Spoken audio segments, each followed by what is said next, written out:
Okay, let's go over the qualifier game that I just played. Okay, so let me show the player.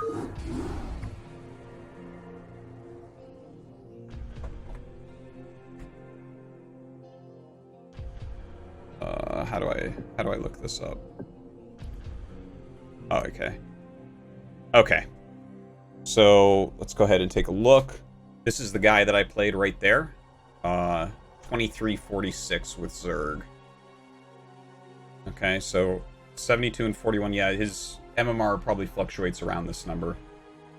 So I mean, that's quite strong. He's definitely a good player. Yeah, you can see JD goodbye, Queen JJ, which is student, etc. So pretty highly ranked. Let's take a look at the game.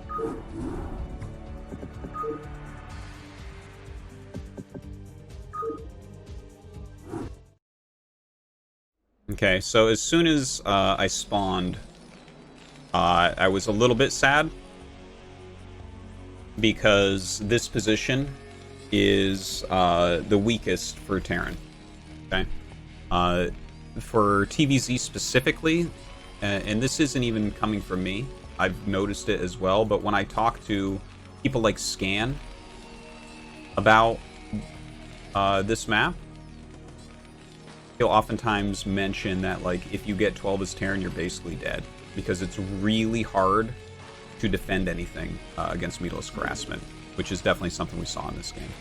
It's just, if you look at the layout of the base, right, first off, there's not good building area, and then you have, like, this side, which you can fit, like, half your depots on, and you need a bunch of turrets over here because your gas is way on the side, and then you have, right, you have to fit the rest of your stuff here. It's hard to fit the barracks and everything, so it's a tough position to start. That's okay, though. It's not like an excuse. There's no excuses in a tournament, as far as I'm concerned. You just play, and that's it. But that was the first thing going through my mind, that I was going to have to be very careful against mutas. It's going to have to be really extra on top of everything. So I opened up with the 2 barracks, regular play, because he went for 2 hatchery. As you can see, I'm just trying to keep that SCV alive as long as possible. Check any lings coming out. I decided also to automatically build a bunker once I basically started my academy. That's just a safety precaution. I'll start it here, I think. Yeah, there it is. So you got to be really careful. If you don't have a bunker, that's like, it's very, very risky play. So yeah, I should have my... I had enough scouting going on. I didn't necessarily need to rush into my scanners or anything. I forget exactly my timing on that. Yeah, I just finished some SUVs and put them up, I think. Yeah, there goes one. Second one coming up right there. Okay, so here I'm just kind of poking out, trying to push back any lings that are there. And then when I was getting ready for the mutas, I walked the Marines back in. I was like, did I lose my medics? I accidentally loaded them into the bunker. It took me a moment to figure that out because I'm like, I didn't hear any attack thing. Like, medics sometimes will walk off on their own. They have a mind of their own. So I was like, what is going on here? Okay, so here, I think I started my range just slightly late. Yeah, and you got to kind of zone, right? You need at least a couple turrets in the natural mineral line. This mineral line isn't too hard to defend against mutas. This is as far as naturals go on Neosilphid, this is the most easily defendable. Notice that there is no, there's no high ground behind it, which this one has, which is ridiculous. So you can't see the mutas coming in. They take less turret shots at this spot. And then you look at this one, and it bends out. So these back couple patches, SCVs are like basically free there for Zerg. So you'll notice that if Terran spawns here, they'll get more harassment, and if they spawn here, they'll get more harassment on the natural. But for this one, even harder than your natural being harassed, because you can kind of just add extra turrets at your natural, and this is where you want your Marines to be anyways. Here, it's like you need turrets. You need turrets here, and you need turrets here 100%, and then they still have places that they can harass, right? Realistically, you want turrets against Zerg when they're going for 2-hatch muta or any muta build. You only want 3 locations that need turrets. Okay? If you have to put turrets in more than 3 locations, that's a bad spawn for Terran. Okay, so basically what you're looking for is turrets at your command center, turrets at your natural. Obviously, those make sense. Keep your SCVs alive. And then turrets at your production. Because if the mutas get on top of your barracks, you lose the game. So, you're going to see in a moment here why this spot is very, very difficult, right? Because you need turrets over on this side, or everything over here gets picked off. But that doesn't actually cover the minerals at all, right? So you're kind of doing this funny zoning game with your Marines. Let's take a look. So he's flying around the mutas a little. He's rotating them over here. This is very normal. He checked here. Checked if I was being greedy. Saw no, I wasn't. So now he's going to fly over here and check what I have. So this is why my Marines are waiting over here.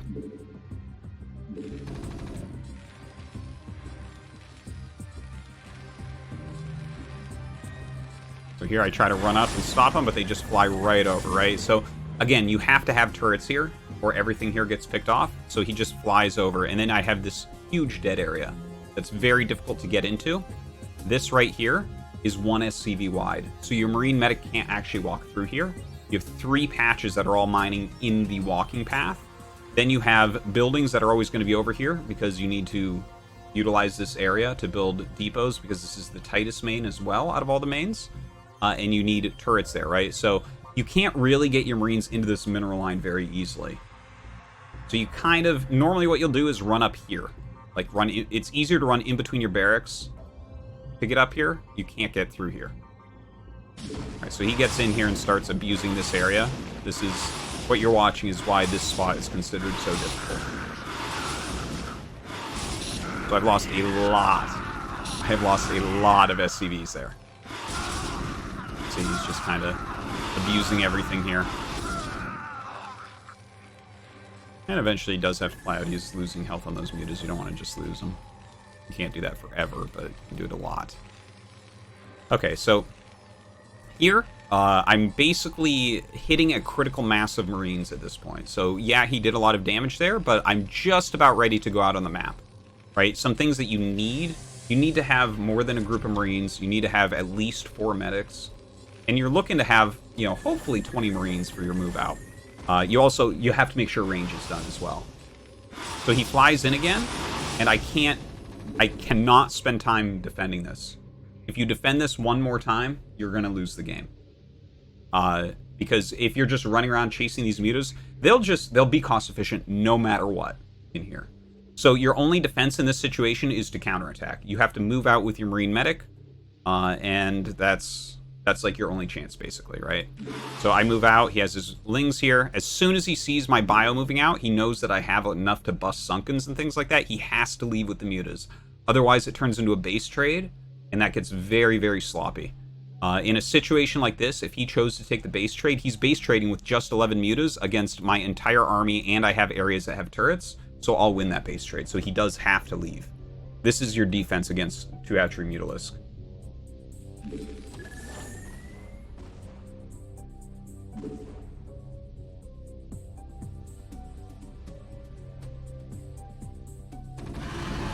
Alright, so here he did a good job catching those reinforcements. As I was leaving and I saw his mutas fly this way out, I thought he might go straight down. So I grouped up the next round of Marines and sent them to join my forces just to get a few more Marines in there. Look at how many I have here. There's 12.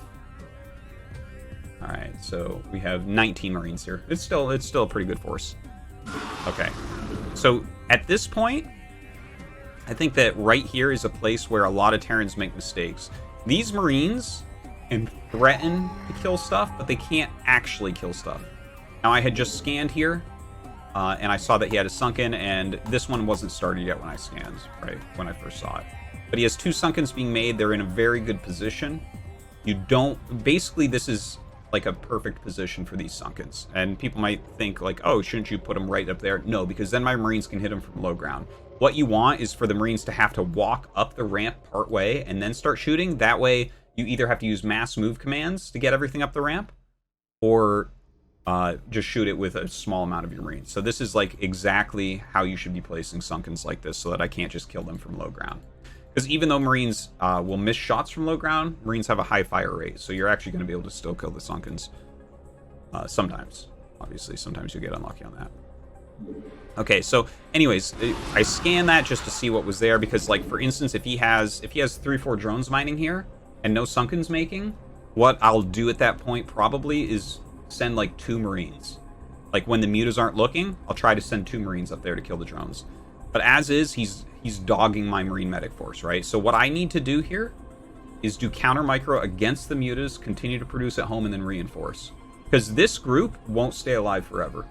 Right now, what this group is doing is forcing his mutas to not be in my base, and that's allowing me to macro up at home and, you know, get more upgrades and stuff like that. So let's take a look at home. I have my science, or my science facility isn't started yet.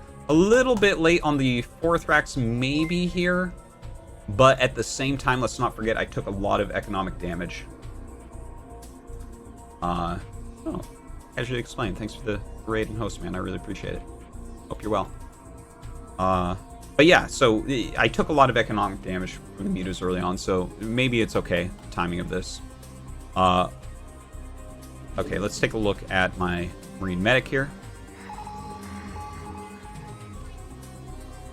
So here, I think I scanned, I forget where I scanned, but I scanned somewhere.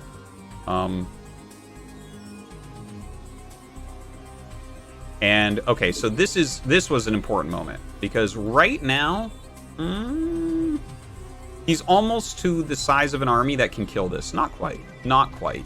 He's getting close, though, and you're never 100% sure, right? Because you don't know exactly when they're making drones and when they're making units. But notice, while the mutas are not looking, I move my Marine medic force. I think that this is an important thing that sometimes Terrans mess up. When the mutas are watching you, when units are right on the edge of your vision, that's not the best time to move your army. A lot of times it's better to have your army stand still so they all fire when the mutas come in. But when the mutas aren't there, it's good to reposition, because he doesn't know where I am. The mutas are actually looking for me right now. See this? He's like, okay, where are they? Where they're okay. And he kind of just scanned this area. He's not afraid of me stimming and running up here, because I don't have enough to fight this right now. But he's just kind of checking this area, seeing if I'm around. But what I'm doing right now is I'm walking back to get reinforcements so I can walk back out again. That is a really important thing, is if you just send reinforcements out, they can intercept, and he will do that later on in this game.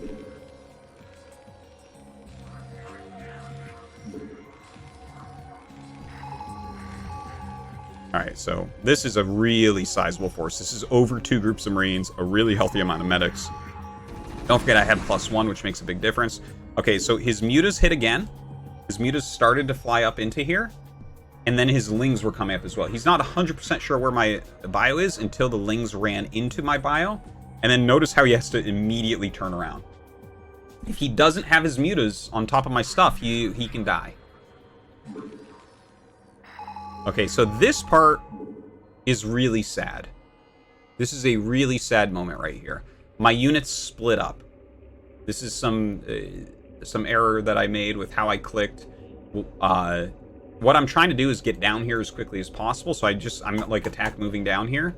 But having these units go off to the side is very, very unfortunate here. This is a bad mistake. You have to make sure that your units are staying together. This is exactly what a Zerg wants to see, is units splitting up. So you see here comes the mutas. They see that a bunch of my stuff split up, and now I lose some free units. The medics are the most important part of my army. 3 of them dead. 2 Marines dead. Completely free.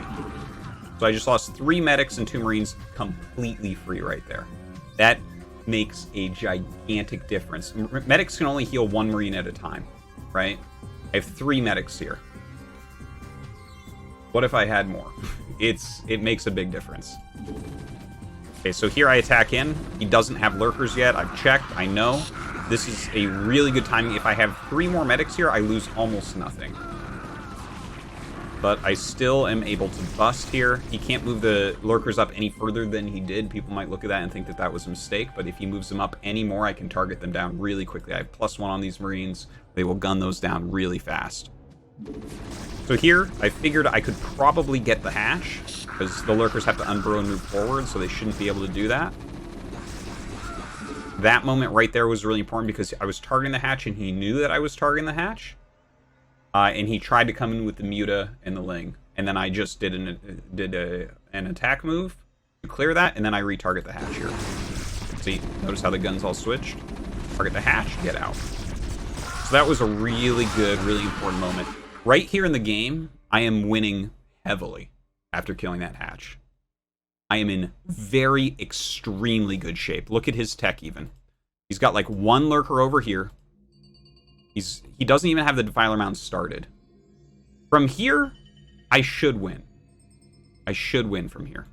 Absolutely. I've already sent down some reinforcements. He doesn't really have any map presence. He has a few Lings out on the map. I'm waiting for a siege tank so I can push through the lurkers, basically. We'll speed this up a little bit. His mutas. Now, this is good on him. Notice how the mutas are moving, right? You see this? He's looking for anything coming out. He wants to catch reinforcements. He knows that if I actually get vessels and tanks down there, I'm going to win the game, right?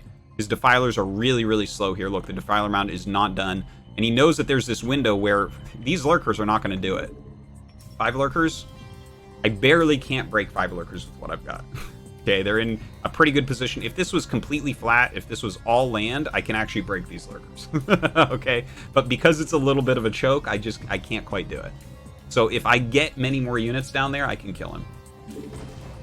So here I make a drastic mistake. This is incredibly sad. So watch this. So I've sent my units down. What I'm trying to do here is send enough Marines that they cover the vessel. Okay, that is the thought process. Irradiate is not quite done yet. And the reason why I'm trying to not bring the army back like I talked about before, to bring these units down, is because if I can keep the lurkers right here, there's no way he's going to be able to defend here and here. But if he gets the lurkers out, I feel like there's much more play for him, right? If I know exactly where the lurkers are, that's one thing. If the lurkers are out here with whatever else he's made unit-wise, that's a little bit harder for me to play against. So that's why I'm trying to do this move.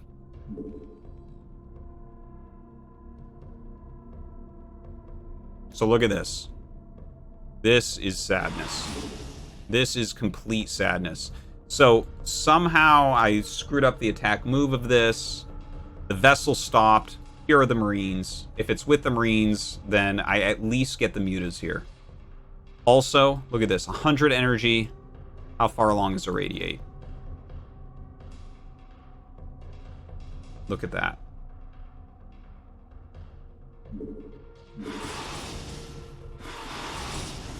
He gets the tank.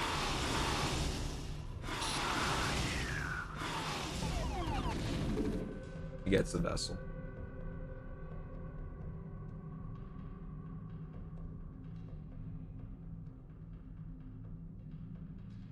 So that was a really sad moment, because if those 2 units get down here right now, the amount of pressure I get to put on is immense, okay? It is crazy how much pressure I will be able to put on him. But unfortunately, I lose the tank and the vessel. There was some errors in my attack moving, and he was able to pick it off, so good on him. He created that opportunity for me to make a mistake, and I did. That's sad, though.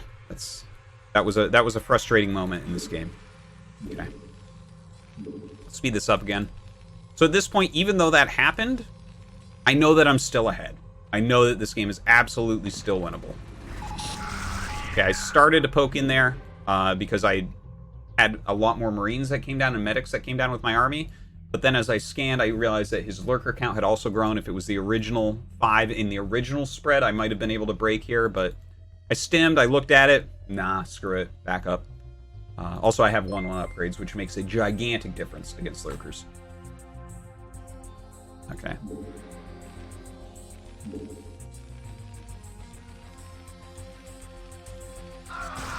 Okay, so that I should go back to. I wasn't looking at it here, and I wasn't looking at it in-game either. So he finally does have the Defiler tech out. So, by the way, at home, I'm going up to 6 racks. I'm going up to 2 vessels. Because if I just keep pressure on him, because I already damaged him so much, that's the right way to play. I think people might look at this and be like, oh, shouldn't you just expand? No, no, no. You don't want to let them back into it, basically. You want to lean on them. He's been on 2 gas now for a long time. 2 gas against 2 gas, or even 2 gas from Terran against 3 gas from Zerg, that is doable. That is completely doable. But 2 gas against 2 gas at this stage of the game, big advantage, Terran. Okay. So I had checked this. Yeah, see. Okay. Now, I just kind of have the containment force here. And then he just throws down a Darkstorm and runs up and gets insane volleys there. So I lose a lot of units. Not the end of the world still. Also caught another vessel. I got the radiate off, but that was incredibly painful. Your first 2 vessels are the most important thing in TVZ. You cannot lose your first 2 vessels. These are like unforgivable mistakes. But the thing is, I was so far ahead at this point that even though I lost those, it is still my advantage right now in the game. I am still advantaged. I still should be able to win from here. But yeah, killing the vessels. It's like the higher you go, the better you get at StarCraft, the more important this is. Because vessels, they just gain you so much value over time. This is how you kill Zergs. You don't actually kill Zergs by... Well, the thing is, you see Zergs lose games and Terrans win games via things like dropping in their main base or breaking through the sunken line, you know, that type of thing. Like, oh, sniping the 3rd base. Wow, this is so flashy. It's so good. That's not actually how you win. Yeah, those are ways that games are won.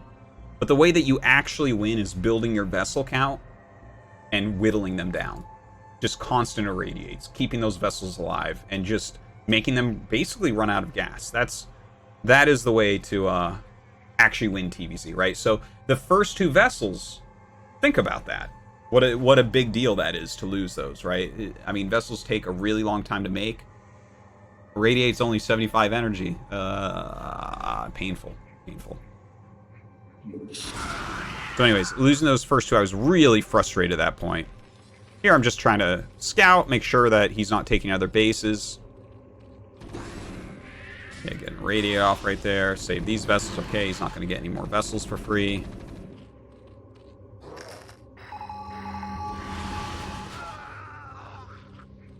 He's just trying to buy time with these mutas right now. Okay. So at this point in the game, what you're looking to do is put pressure on everywhere. Okay? You can never, like I said, you shouldn't actually win games by busting Zerg. Like, if you get behind or something, and you're gonna lose, try busts. Yeah, drop your whole army off in their main base. You know, try to bust through areas without them defending them. That can be a way to play if you're behind or your opponent's way better than you or something. But this is the real way that you want to do it here, right? Now, first off, I should have 2 more irradiates right now. Okay? And another irradiate that would have already gone off on the mutas from that first vessel, right? So start keeping track of this. If I have 3 more irradiates than what we've seen here, he has 3 less lurkers here. That's a huge deal. Look at that. If instead of 7, he has 4. Oh my god. And then in 75 seconds, he loses 4 more, plus 2 more vessels, so that's 6 more lurkers gone. It's insane how irradiates eventually stack up against Zerg. Okay, so anyways, this is the way you actually want to beat Zerg. I poked here. What you do is you poke one area, and then you leave and you poke another area. Too many Terran players, I think, they'll like go and irradiate the front and look and be like, can I break this? Can I break it? Is it going to be breakable? No, it shouldn't be breakable.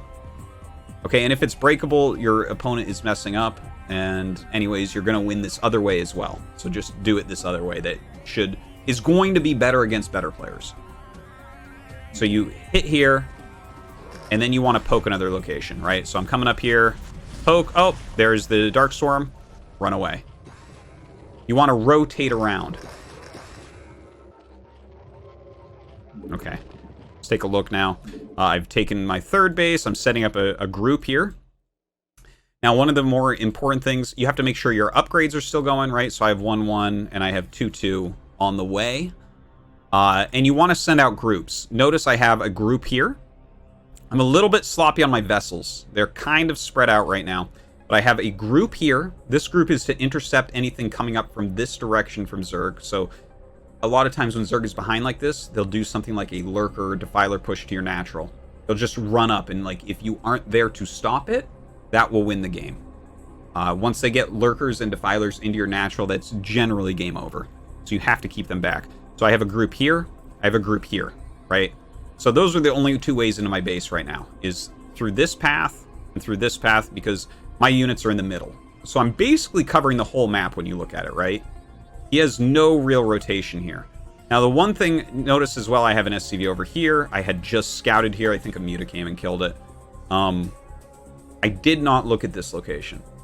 I was not even thinking of this because I felt like for him to win, what he was going to have to do was try to sneak in defilers towards my base. Again, that's a good way to win when you're well behind. Which still he is at this point, quite behind me. I'm definitely ahead here.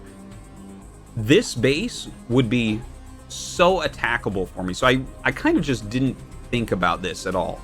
I was actually surprised to see it, and it was fully mining a little bit later on. The thing is, realistically, what you should be doing is sending 2 Marines to each location. Or 3 Marines, or whatever, right? Not 1 Marine, because 1 Ling will kill 1 Marine, but you should send at least 2 Marines to every base on the map when you're in a situation like this. I have the extra Marines. It's completely doable. It is exactly something that you should always do.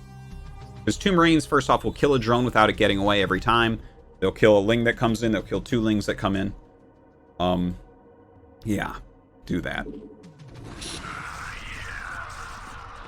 So he sends that drone here, sees that I've literally built the depot just to make sure he couldn't even start a hatchery. Just be like, no, get out of here. Because this base is really hard to break because of the choke.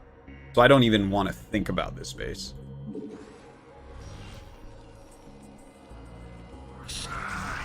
So we have some micro going on here. You got a good plague off. And then I started seeing Hydras pop up. As soon as you see... This is another way that people try to fight back sometimes against Terran when behind. And I'm surprised that people don't use it more when they're not behind. And that's Lurker, Hydra, Plague. It's one of the hardest things to play against, and you have to change what you're doing. You have to actually take note that, like, oh, they are switching into this. I have to stop this now. And the way to stop this is to get a second factory and go mass siege tanks. So I do start siege mode as soon as I see the Hydras actually fighting. And I try to start a second fact a few times, and eventually I get it up. Anyway, so here we go, right? We're starting to get some engagements here. He is taking this base, which I just have no idea about. If I had known about this, then this game would have been a lot easier, obviously. Yeah, so at this point, what you're expecting, as soon as you see Hydras fighting from Zerg at a high level against Terran, it means that they're focusing on Plague, not Dark Swarm. Like, they'll use Dark Swarm, but they're trying to Plague you. Because Hydras don't actually beat Bio, but if it's Plagued, yeah, of course. Okay, so he's starting to Plague. I did add my 3rd starport, because you do want 3 starport. You want 1 starport per gas, basically. Once you have your production actually rolling. Here, I'm just kind of, like, trying to catch my breath for a moment. Because I know that I'm ahead. I have a lot of vessels. Everything's kind of sloppy right now. TVZ can turn very sloppy. But yeah, I'm like, okay, let's kind of get everything together. I have good upgrades, 2-2 right there. I'm taking another base. I have this little group watching for anything coming. I did send 2 Marines over here. Oh, that's sneaky.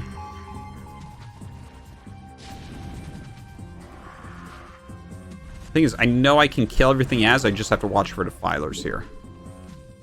I just did not know that this was up.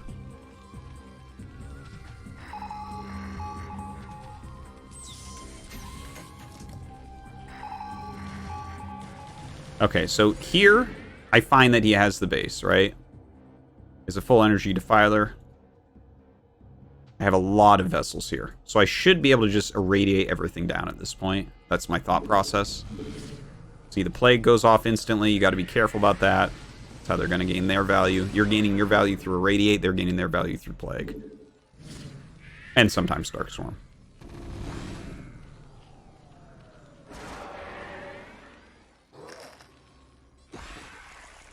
Alright, so lots of Irradiates going out.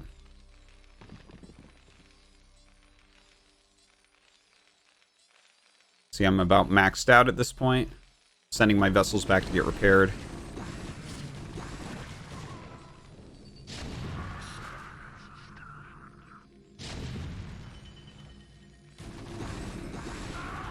There's kind of some annoying stuff going on right now.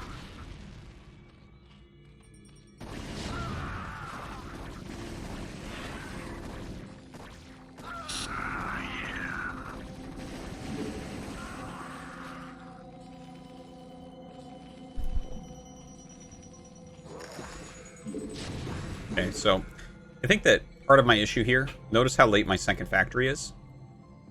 I try to make it build a few times. But this main is really tight, like I talked about before, right? To fit all your depots, right? Okay, so this is max depots. I have exactly the right amount of depots. In fact, I'm like one depot lower than I might be in a lot of games because I have one more command center than I would normally max out on a map like this. But yeah, I mean, sometimes you can go 4 base, sometimes you go 3 base. That's neither here nor there. But this is the right amount of supply depots, right? So look, right, this area is used up. This area is pretty used up. Normally your starports will either go here or here. And it just kind of clogs everything, right? You had to have some turrets over here. This area is not buildable. You have to be careful not to have it up against the wall because units will get trapped. So it's just kind of a very tight main base. And you can see there wasn't a lot of areas to put my factory down. Whereas if you're over here, for instance, right? Your barracks go here, ports, you can put factories here or here. All of your depots fit here, right? It's very, very different. Same as over here, right? Like, normally I try to put my ports here. If I need 2 facts here. This area will fit 6 racks. You can put more racks here. So it's a little bit clogged up. If I had, I started siege mode the moment that I saw he was fighting with Hydras, because as soon as you see Hydras, you know it's Hydra Defiler with lurkers in there. And eventually that goes into Ultra if you stay alive long enough. But it would have been much better if I had gotten this more quickly, because if you start getting siege tanks with like +1 and just start mass sieging, the Defilers can't really close the ground. The Hydras don't really do anything, and they're kind of forced into figuring out another plan. And especially if you're taking bases like this, I can really utilize siege tanks to punish these.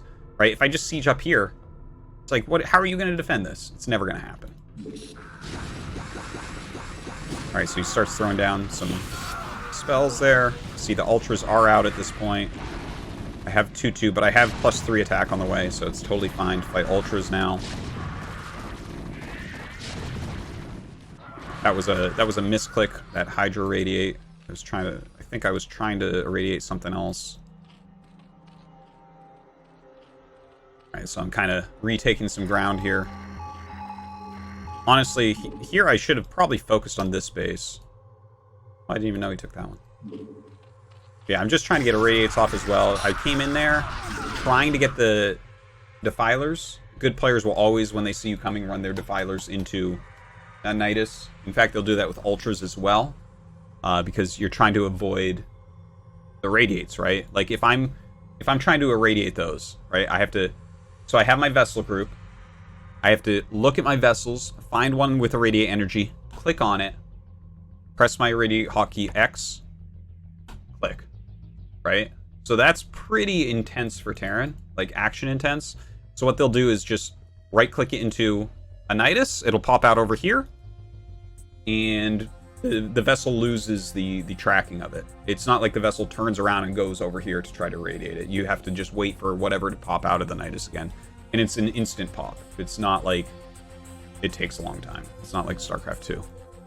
But those Niduses were quick. No. Those things are slow. So he pops those out. And then I'm trying to get some irradiates off here, because I want to spend irradiate energy. I need to use energy on my vessels. It's such an important thing, because that's, again, how you're gaining value, how you're whittling Zerg down. Pops back out. Darkstorm, whatever. Back up. My Marines are pretty expendable. If I can trade Marines, that's a pretty reasonable play. Here I messed up a little bit. I didn't load that bunker. Go clean that, though. Denying this base, very important. Now, here's where the game oftentimes gets really sloppy. But when Zerg generally, like, if a game goes long enough, they should be switching over into Ling Ultra with Defilers. And Ling Ultra, to fight against Ling Ultra, you need a lot of bio. Like, you need critical mass for what you're fighting against. Right? So, like, this stuff he's sending, you probably actually want 2 groups of Marines to fight against this type of thing. If he had just a few more links in here. If you're, like, if they're maxed out on upgrades. And you would be too. Because Ling Ultra deals a lot of damage really quickly and is hard to clean up.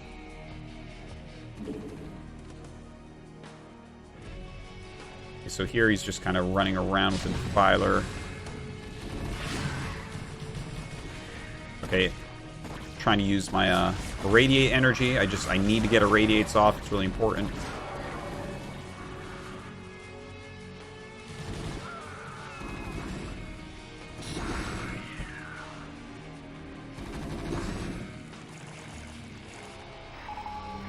By the way, notice that he has drop defense ready.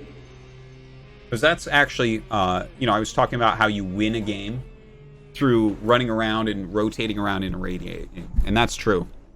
But in a situation like this, where Turtle Zerg is just popping in and out of everywhere with Niduses and throwing down Plagues and throwing down Dark Storms, it's a good move to do something like load up 2 dropships and drop them in here and just snipe tech buildings. It's a great move that can really win games. And this here, basically you can't drop anything in here against this. This would be a great game to add in a couple battle cruisers. I don't know if I end up doing that. I can't even remember right now. But the thing is, I'm trying to keep the pressure on with my Bioforce, so I'm not really thinking about battle cruisers all that much. It's kind of like a quicker paced game than what battle cruisers will give you oftentimes. Also, positions matter when you're going battle cruisers in TVZ. For instance, let's say that he has this base mining and has good defense here where I'm not able to bust it. Battle cruisers would be good against this location because when I send them from my base, right, I send them, well, they hit the minerals immediately. Here, if I make battle cruisers and send them, they actually won't harass the income of Zerg at all, right? These minerals are behind these buildings. These minerals are behind these buildings. They would, and in fact, to get to a location like this, the BCs would have to go like this, right? Go all the way around. And then they're stuck here and they're never getting home. So you have to think about positions for BCs to be super useful as well. Okay.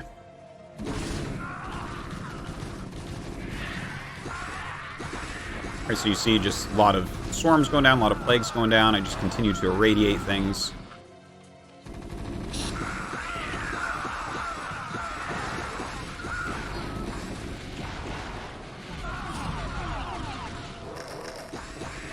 I think I got EMP. Yeah, I had just finished up EMP. I do use EMP occasionally in situations like this, because when they're charging at you, if you can EMP the Defiler, that can turn a battle. I don't think I got any good EMPs off this game, though, and I think I EMP'd my own vessels once by accident. So see, I'm like trying to bust, and he just has enough Defilers that he's popping out all the time, no matter how many radiates I do.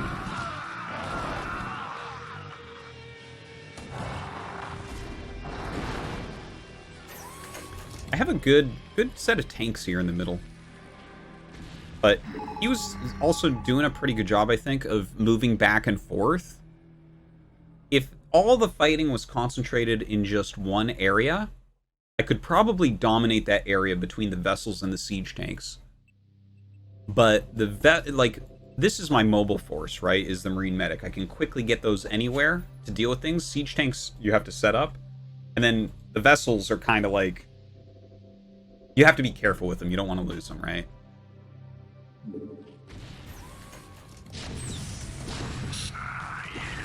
Oof. Saw quite a few of them. I did not have good positioning at the beginning of that.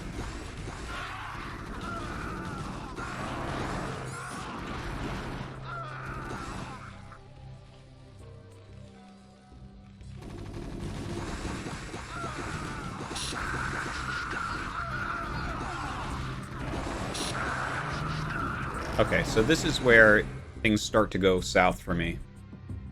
I've taken a lot of damage. My SCVs that I sent over here, these Lings together, have 10 kills. Look at this, 5 kills, 5 kills. This was a painful moment. First off, it probably would have been better if I had taken this more quickly. I didn't even think about it for a little bit. And it was especially hard to set up because I didn't have vision here. That's actually a funny thing. When you play a map enough, sometimes you'll go get vision of an area earlier in the game. And that it'll like help you to expand there when things are crazy. Like for instance, on circuit breakers, a lot of the time, I will have like a vulture just walk through 12 o'clock or 6 o'clock. Because when you are taxed everywhere, it's hard to take an SCV, walk it down here, scout the area so there's no fog of war, and then build the command center. You can use a scan sometimes, but normally late game you're using up all your scans for other intel. So yeah, that's part of the reason why it took me a while to get this command center up. But yeah, very painful to lose 10 SCVs to 5 Lings. 10 SCVs is a huge amount of income that would have been coming from here. Of course, you want to have a group of bio at each base, like even a small group, just so that things like this don't happen. You know, if I have 5 Marines over here, this never happens, and I'm mining a huge amount of minerals from there.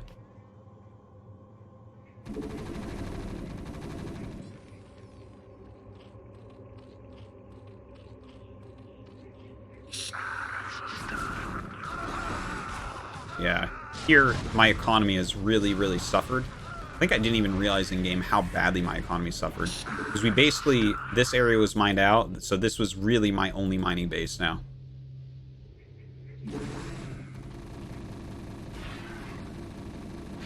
Ouch.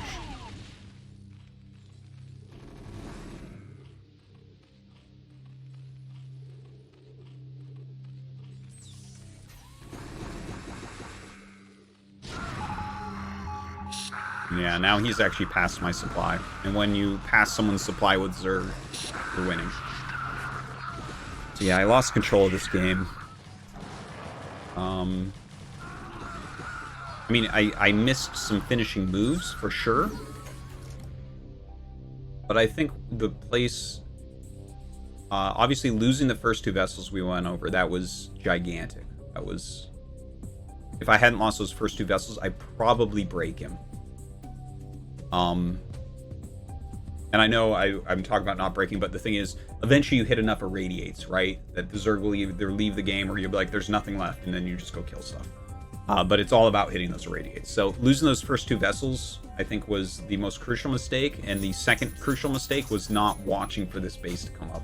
Because this base was 100% deniable. I had complete map control when he took it.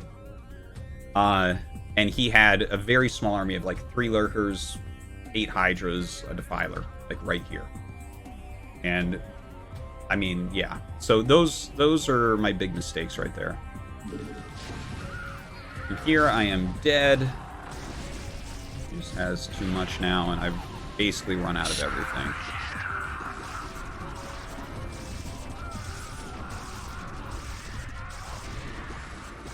Finishing move, getting the Dark Swarm off near the Terran base. Ugh. Alright.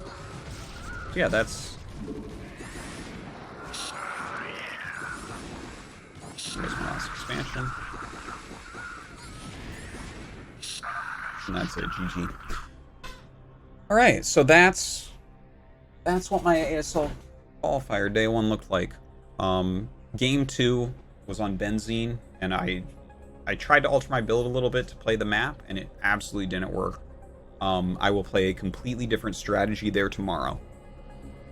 I didn't even put much thought into what I was going to do on Benzene, to be perfectly honest.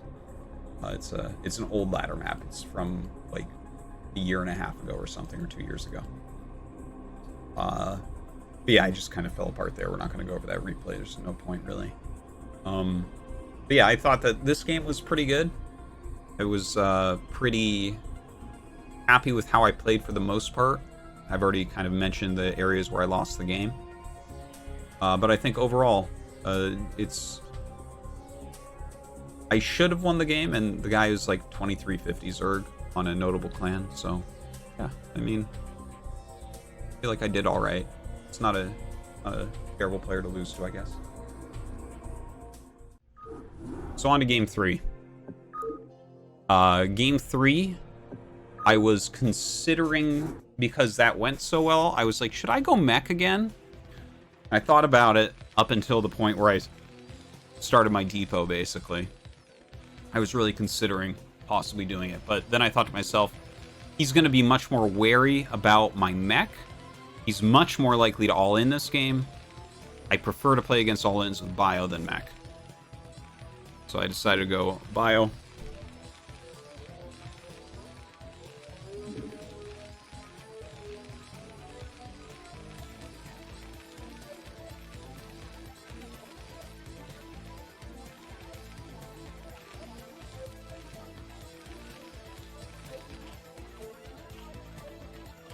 So yeah, just kind of scouting out, normal timing there. I denied his drone scout, but it was with 2 Marines. When I saw the drone down here, I knew that I could stop it from seeing the command center, and he wouldn't have an overlord over here. So I was hoping maybe he'd think it was like mech or something and do something dumb, but when you're denying the scout with 2 Marines, that doesn't fit into a factory build. So you can read a lot as Zerg there. I think maybe at the pro level you could do some sort of juke where you have 2 Marines early and your factory is slightly later, and maybe you skipped an SCV and you deny drone scouting and then you go mech. Maybe something like that could exist. Yeah, he doesn't actually know what I'm doing right now. Yeah, he went directly into quick lurker. It's too bad. I don't have a ton of experience playing against 2-hatch lurker. Okay, so this comes down. He scouts it. Good catch. I don't know for sure.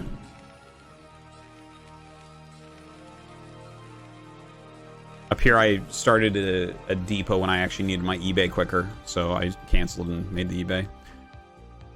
Start my 3rd racks. Okay, so I scouted that it was lurker. So when it's lurker, you need to be out on the map with your bio, but I screw this up terribly. Let's take a look. I need a bit more practice against this type of thing. So the thing is, I already have stim here, and I've already started range, and I have 3 barracks. And I know that it's lurker. And right now I'm going to run into the lurkers, and now I know where the lurkers are. And it's not right at my base. So when you put all that together, this should be a Terran win. Unfortunately, I find a way for it not to be.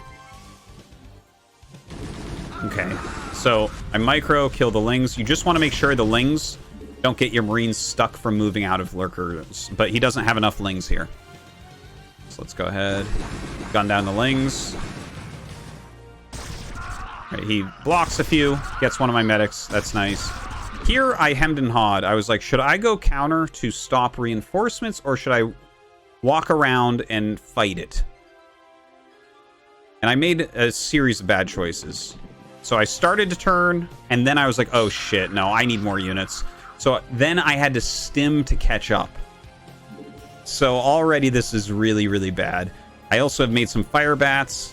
Fire bats are part of the key to holding lurker all-ins. They really are. Not for fighting lurkers, although the fire bats they have a higher priority. The lurkers more likely to shoot them, and they run further forward than Marines, so a lot of times they'll draw fire, which is good, but killing the lings is the #1 priority. Okay, so here you can see I had to stim again, and I surrounded and tried to scan. This was worthless. This is not what I should have done. This was really bad. I end up holding on here, but I could have taken a decisive lead. When my Marines were over here, if I had simply walked up onto this ramp, instead of going down here and then hemming and hawing and then stimming and running around, if you have the high ground here, they can't attack up. They They either attack up and lose their entire army, or they walk around, which takes extra time, which is all you need. And then I could have had my 2 Firebats and 2 Marines over here. 3 more units making, you know? Every 15 seconds, I have 3 more Marines. It's like, you're not going to break this, bro. Unfortunately, I lose everything right here, basically. Yeah. I get away with 1 Marine. That's totally fine. It forced a burrow. It just bought me some time. And my range is just about done. I thought it was actually done there, and then I heard it finish right after that scan. So you can push it back. Ranged Marines and bunkers are the same range as lurkers, so the lurkers can't get free shots anymore. So I'm going into siege tanks, and I figure, okay, here's my thought process. Make sure that my bunker doesn't die. Siege tanks, 1 vessel, non-stop Marine medic production. Go kill him. I actually was still feeling okay about this game, even though I really screwed it up early on. Now, here's the tricky part about this. Okay? You can't really... Okay, so detection range for a turret, if you build a turret behind the bunker, it won't see lurkers that are at full range. Right? So you don't really build turrets near bunkers to stop lurker pushes. Because if I build it there, the SCV will continually walk out, and because of this angle as well, the turret would actually be closer to the lurkers than the bunker, and thus it will be killed. Right? So you have to save scans in case they run up and attack you. So you can't really be spending a lot of scans checking out what tech they're going for. Normally, the all-in of 2 hatchery lurker will go into, I would say, 90% of the time, it will be a super fast defiler follow-up. That wasn't the case here. I was kind of playing as it was, and I'll show the differences in how you play. Okay. Now, don't forget I did kind of waste some scans over here, too. Which, obviously, that becomes an issue, right? Because then I have even less scans. Because right now I have 2. What if I had done what I said with the Marines and walked up here instead of using a scan here to lose my whole army not killing anything? Well, then I have 3 scans right now, and I absolutely can scan to see if he has a hive. So these things really compound upon themselves. These small mistakes are giant mistakes. See, I do build a turret here, but it's not really that useful. And, of course, my vision does not extend to here. So all the lurkers coming up, I do not see, I do not know about. Now, if you think you're playing against someone who's going... And you can't tell, because in this case, I just cannot tell. If you think that they're going fast defiler, the most important thing you can do is get out from your natural. Because as soon as the Darkstorm goes up in your natural, the game is over, you have lost. So you have to push everything back immediately. Now, when they're going fast defiler, that costs a lot of gas. The Queen's Nest, the Hive, the Defiler Mound, the Defilers consume. That's a lot of gas. Okay? So they can't actually have this many lurkers.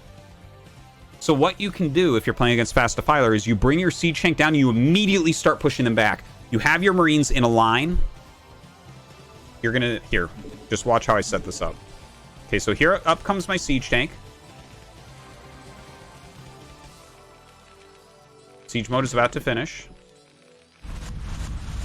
Don't forget, that's out of vision. I move my Marines. Notice how my Marines stim forward the second I siege. Because when you siege, if they're rushing to Defiler, what they do is they unburrow everything generally and run back. Because a siege tank takes 3 hits to kill a burrowed lurker, right? Okay. So here I'm stimming forward to fight. But he actually burrows there, which is a fine move. I run back, and then it's like, oh, look at me. I didn't go hive. So, yeah. 12 lurkers and all these lings. This can't hold that. It's impossible. Lucky for me, I have a Firebat, which is going to help immensely. But yeah. If you know that they're going for something like this, this siege tank goes here. And you win the game. Instead, this happens.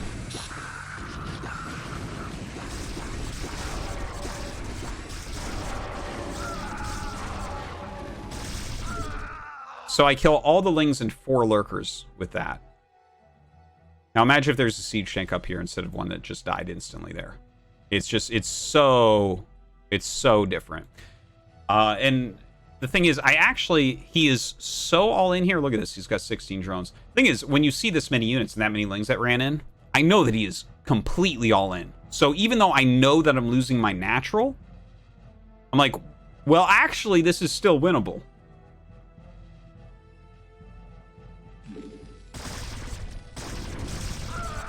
All right, so let's take a look, because you guys didn't get to see how I actually died here.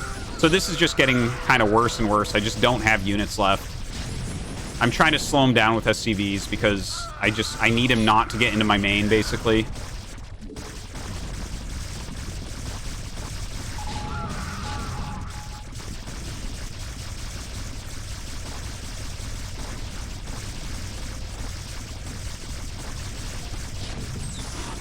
Yeah. So he follows up with mutas. Oh, so many things. So many things went wrong. Yeah, so this game, what this all comes down to, right, because this was just a series of all-ins, was my unit movement down here. If I had ran up here instead of thought about countering and run down here, I have an extra scan. I can check for the hive, and I can adjust. Because if they're not going hive, then you're like, oh, okay. So you're just, like, unbelievably all-in if you're not going for hive. The Defiler play is, in some ways, even less all-in, right? So that was a huge mistake that I made with how I moved my Marine Medic. And so, yeah, he ended up killing me there. When the mutas came in, it's like, well, I don't have any anti-muta defense, unfortunately.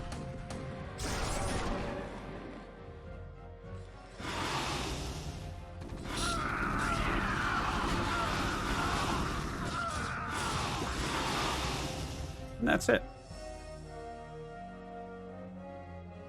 All right. So that's my day 2 qualifier run. You know, I made some mistakes in every game, but I'm playing against some very, very strong players. And overall, I think there are a lot of things I'm doing well, and I just got to clean up a little bit. I think winning my first game yesterday was not undoable, and if I had gone mech on map 2, maybe we could have actually had a series. I think for today, I think I played my mech reasonably well. I think I read game 2 reasonably well. Game 1, I did not use my scans to actually figure out what was going on. In game 3 here, I definitely made some big errors with how I moved my initial Marine Medic group.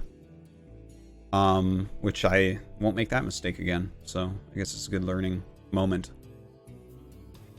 So yeah, so far, you know, dying early on, but my weakest, yeah, everyone's 23, 50 plus Zergs. There is another qualifier tomorrow, so we're gonna try that out again too.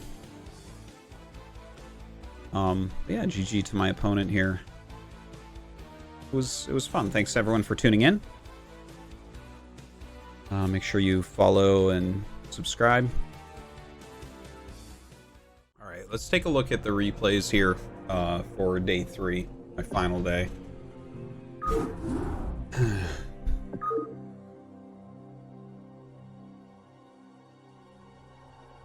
All right, game 1. Going into this, I always check on Wikipedia the names of people when I'm playing, and it'll show you who they are. This person I have already played at a qualifier, an ACS qualifier, in January, I believe it was, at the beginning of January, and beat him 2-0.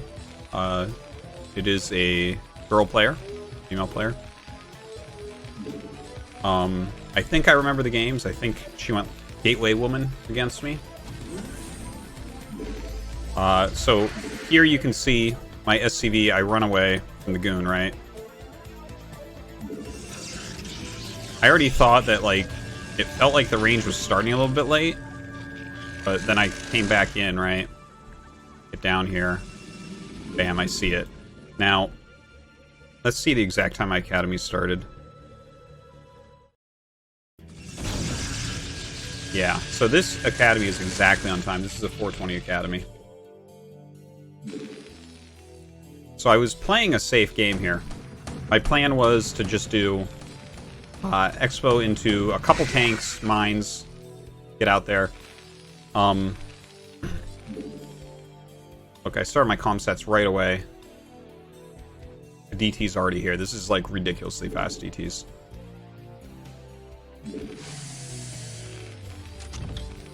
Now here, it's important to eliminate as many sources of damage as possible, and you want the DTs to chase your army, because you're just going to die if the DTs get in here and split up. So I just walked out, killed these, and now I had to get lucky here. This was super dangerous. These DTs were just so unbelievably fast. Alright, so not the best right there, but I need to block with... Okay, just barely got that block off. I probably would have lost if I hadn't. Very important kill right there.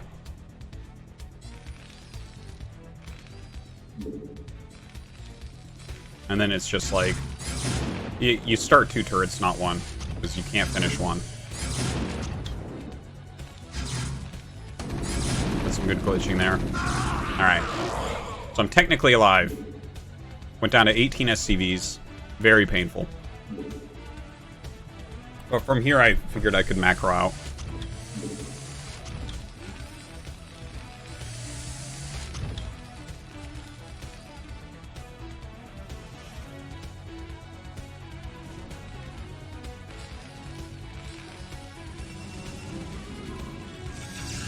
Yeah, so she just went into Quick Arbiter and 3 base. That's what I expected from here. I knew there wouldn't be any realistic way to attack her early. I would just have to macro it up and look for opportunities. One of my thoughts was, when you're playing against, like, if something like this happens... Like, okay, so the DTs did a lot of damage, but I knew that she just wasn't as good as me, so I was like, I'll just get a dropship. You can really outplay people with things like drops, if you're much better than them. So I thought, like, okay, I can probably do some decent harassment. I can probably produce SCV as well.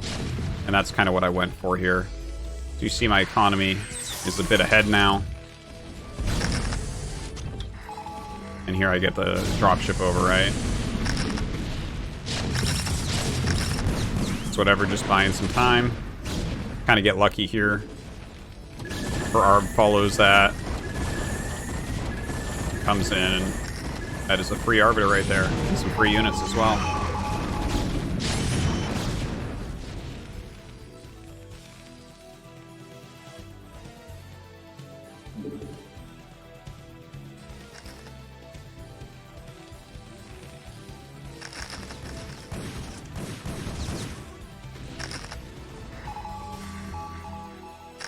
I saw that Arbiter, so I was trying to catch it right there. She flew it up and down. That was actually a nice move with the ARB. She realized that the ARB was seen, so she moved up here, and then I moved away, and she moved back down and went in for the recall. But I set up these turrets already. Did not want to deal with recall. Lots of mines in my main and everything. So anyways, getting rid of a couple Arbiters, I felt pretty good here. So figured I could just move out. Also, that was a sick EMP on the Zealots.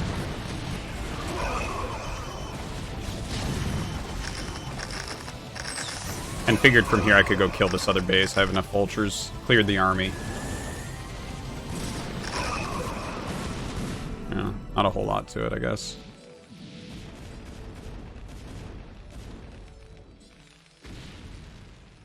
So, yeah.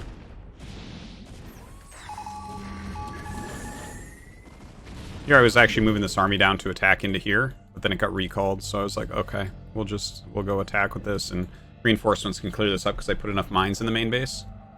So it's not that hard to clear up one recall.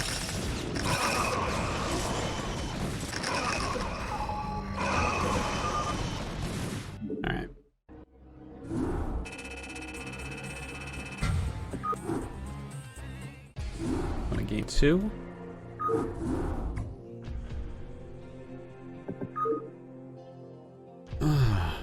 Game 2. Okay.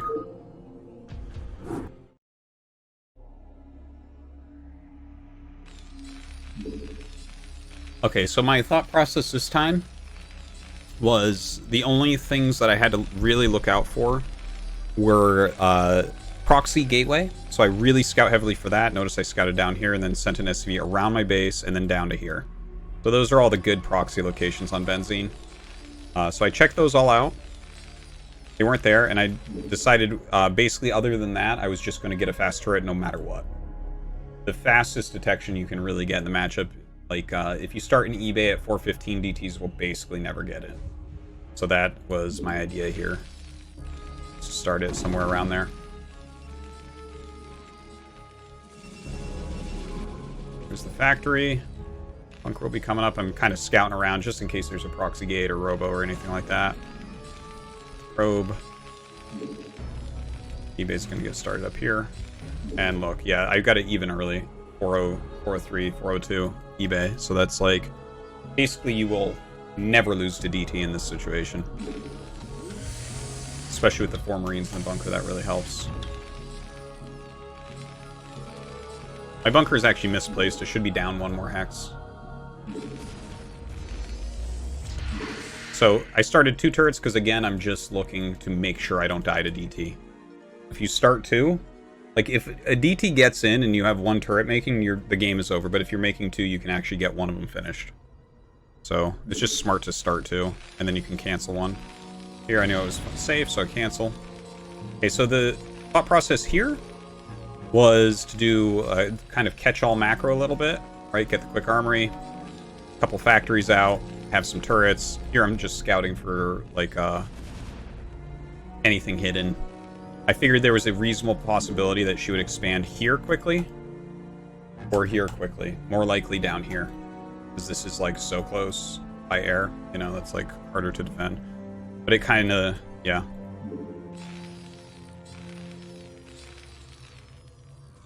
Now notice the probe going down. And you'll see me scout this again pretty soon too. Anyways, I did see the observer pop in, although I wasn't sure where it went. I actually scanned up here later. So when it's sitting still, it's actually incredibly hard to see. So here my SCV came in, I saw this. This is, again, I was kind of expecting this. The same type of player that will hide a gate and skip range and go the quickest DT in the whole universe will also hide a Nexus in a location like this. So you just got to kind of be ready for it. So anyways, this build is something that TT1 was telling me about. Scan has been doing it some, Flash has been doing it some, where you're basically going 5 facts and getting your 2-1 started and deciding what to do from there. And it's something that, like, I guess if your opponent's like really plays a greedy game, this can be hard to pull off correctly. But I figured here it would be like, it's just kind of safe. You're not going to die to anything because you're not taking a 3rd base. And the thing is, you can expand off the 5 fact pretty easily. In this particular game, because I scouted where that was, and this map is already good for dropship, I decided to just get a dropship and try to abuse with that, right? So send the vultures out. You can start laying mines around, run them around, make the dragoons get into kind of a defensive formation, and then try to hurt your opponent with the drop, right? So here I'm going to like lay mines so you can't get up here easily, and then try to do something. I didn't know if she had a shovel or not here, but I have enough vultures to kill those off. You see the mines are going to slow this down quite a bit. Kind of waiting to see if anything comes out. No, okay.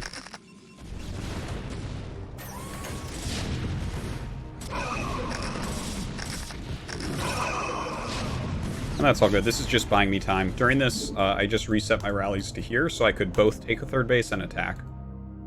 So that was that thought process. Here I'm just kind of hurting the economy and keeping her busy. That's all. The damage was alright. I think it was totally worth it, this drop.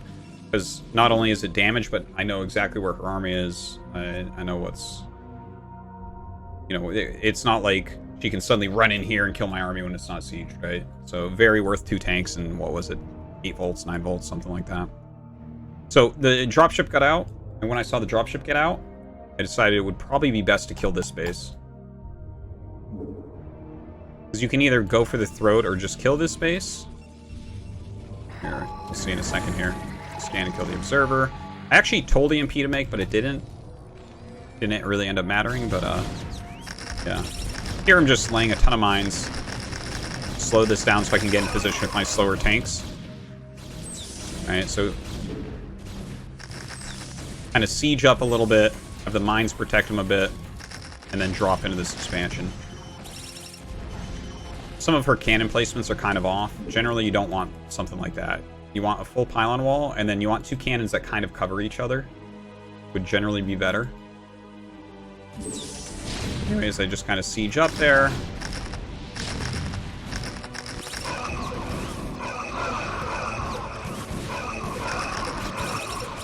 I didn't have my EMP, so just utilize the defense matrix. Yeah, and I have a lot of units behind. And you know where her army is once again, so you can just do stuff like drop vultures in the main. Kind of a basic game overall. Nothing too fancy.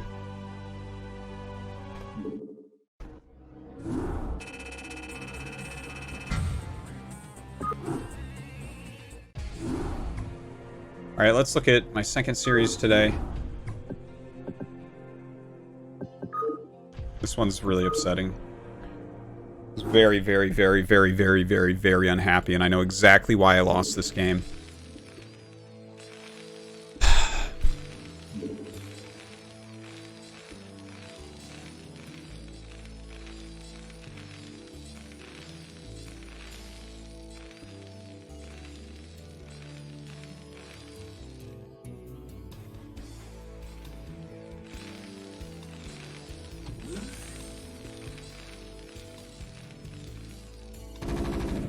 Second fact, there it is.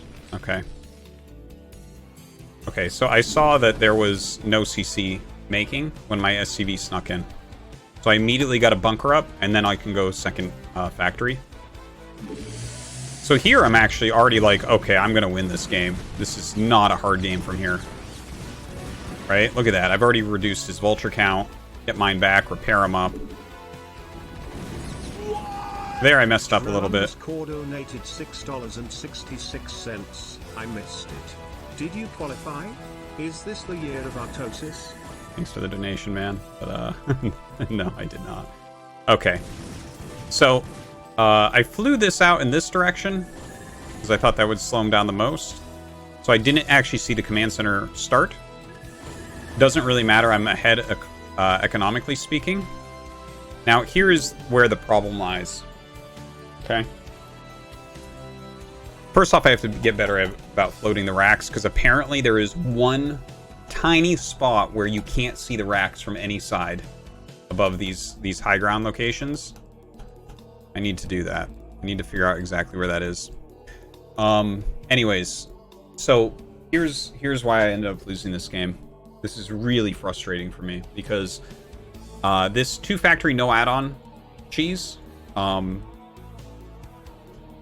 it's gotten a lot more popular lately, and I just about always beat it because I play a kind of a safe defensive style in the opener, where if you realize that you're playing against it and you just make vultures while getting your armory and then make Goliaths, you're way ahead, because you have your extra command center up and you're producing a lot of SCVs and you can add extra factories and stuff. The other day I played against this. It wasn't on stream, it was just a ladder game at nighttime. And what the guy did was he made a 3rd factory. And he only made Goliaths, and he just left them in an arc. And so when I pushed out with my Goliaths to make sure he wasn't being greedy, the guy just collapsed on me with 1,000,000 Goliaths. Right? And he had way more than what I was expecting. So once I lost to that, I kind of added that into my brain, and for some reason, I decided that's what this guy was doing. So if I hadn't played that game on ladder the other night, what I would have done here is as soon as I get an extra Goliath out of here, I would have moved out. So here, let me show you exactly when my move out timing would have been, because this is what it was until I lost that other strat. Alright, so I poked there, I saw 4 Gauls. Now watch this. This is why it's so frustrating, because it's like I played a game on ladder. Well, just hold on a second, watch. Right, okay. This is the exact second I normally move out. Okay? So let's look at our armies. I have 7 Goliaths, 3 Vultures, 2 Marines, and I'd probably bring an SCV. What's he got? 4 Goliaths, 3 Vultures, 2 of which are damaged. If I move out here, the game is really, truly over. Instead, I sat back because, again, I had just decided this guy was doing what someone did to me the other night. The thing is, even if they're going 3-fact Goliath, you can push out, and they'll do some damage to your Goliaths, and maybe you lose 2 or 3, but you can run back to your bunker, and you'll be fine. And you can actually still play the game. And at least now you know that they're going Goliath. So now I can fix my like mental model of how to beat this shit. But yeah, this really frustrated me, because the fact that he went into 2 siege mode tanks, this will only work against someone who's playing completely wrong like I did. Me doing anything else. A lot of people against the Goliath build will go directly into siege tanks. When I do this build, personally, I want them to go into siege tanks. That actually helps me, because then they can't attack, right? They have to stay defensive. But if I had gone siege tanks, this wouldn't have done anything to me. If I had poked out my normal time, this wouldn't have done anything to me. The only way that it does anything to me is if I'm sitting here exactly like this, thinking it's something completely different. So that's why I'm really frustrated with this game. Really, this should not have been a loss for me. I defended it well. I have more SCVs. I have 3 facts going. So up come his tanks, and when the siege goes off, I was just like, oh my god. This is a terrible situation. You basically have to go up and bust it right away. I should have moved a little bit quicker here. Because right here, I think I actually might still be able to bust it. And the thing is, when you have 2 factory siege tanks, and I have 3 factories with 1 add-on, man, I'm going to be in an advantage if I'm not just dead. Very painful. Very painful. So I move out just as his other tanks are getting here. So if I had moved out a little bit quicker, and these are firing on a barracks too, which just is so painful. I did so much wrong to lose this game. So much wrong.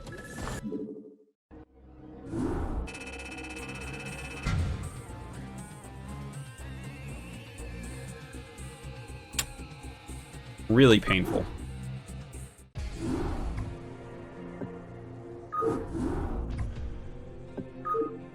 Okay, the next game was pretty painful too. Let's just take a look. This map, I haven't played TVT on a while. I didn't really have a plan. I was just going to do my normal play. I talk about it a lot, Vulture openings, and what to do in them and everything. Okay, yeah. So he went really quick 3 factory here. You can see that he's cutting quite a few SCVs. I'm up 5 SCVs right now, and we had the same command center timing. So he's cut SCVs to basically just get Vultures out a little bit quicker. Or rather, to get his factories up a little bit quicker. Let me jump back a moment here. So basically, speed Vultures... I mean, this is the only thing in factory versus factory openings. I'm laying my mines, but I did this too slow. And I talk about this a lot on stream while I'm playing the ladder. So it's extra painful because of that. Because I'm like, you just... Here's the thing, you can open mines, but if you are not back in your natural, behind a depot, before the speed vultures get there, you lose the game. And there's nothing you can do. It's just an auto win for the speed vulture player. And so I got caught by the thing that I'm always talking about. And I do get caught by this sometimes, unfortunately. My mines were a little bit late because I skipped them to get my second factory. Because I just wanted the production. Let's take a look. This is so painful. Okay. So. 6. Yeah, I think I got a little bit of a supply block there as well. I get 44 supply blocked a lot. It's actually, this is a really tricky build too, because you're getting your armory up. And as soon as you jump into the second factory producing, after you pay for mines, you have to get 2 depots going. And there's always going to be a temporary supply block, because vultures and SCVs build too fast. Like, they don't build fast enough for 2 depots at a time, but they build too fast for 1 depot at a time. So there's always like this little tiny edge of a supply block that you're going to rub up against. Anyways, even in this situation, right, I have 2 Marines, 6 Vultures, and SCVs. If I have my Vultures here in an arc, I do not die to this, right? There's 8 Vultures. You can't come into an arc here, especially with the depot in the way. So I was just out of position here, and I died instantly because of it, because that's what Vultures are. That's what Vulture Wars are. The thing is, you can't run here either, because he kills you either way. You're actually going to trade better just targeting. Doesn't matter, I'm dead. So that was frustrating. That was a very frustrating TVT series. I'm a lot better than what I showed there, I think, and it's just bash my head against the wall. I would say overall, for the ASL qualifier run, I'm pretty happy with my play. The TVZs I played in the last couple days, I think were pretty good. I had some high quality moments in those games. Unfortunately, this TVT series is kind of a bum way to go out. I would rather have that happen on like day 1, because it's like just really stupid mistakes for me that get me eliminated against someone that is like basically my MMR. This guy is like 2200, and that's totally doable for me. So painful. But yeah, there you have it. That's the ASL qualifiers. I guess I'm just gonna have to cast ASL Season 10.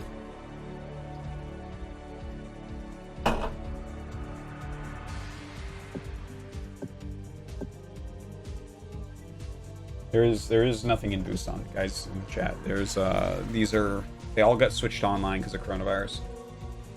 This was the last day. So yeah, that's gonna do it.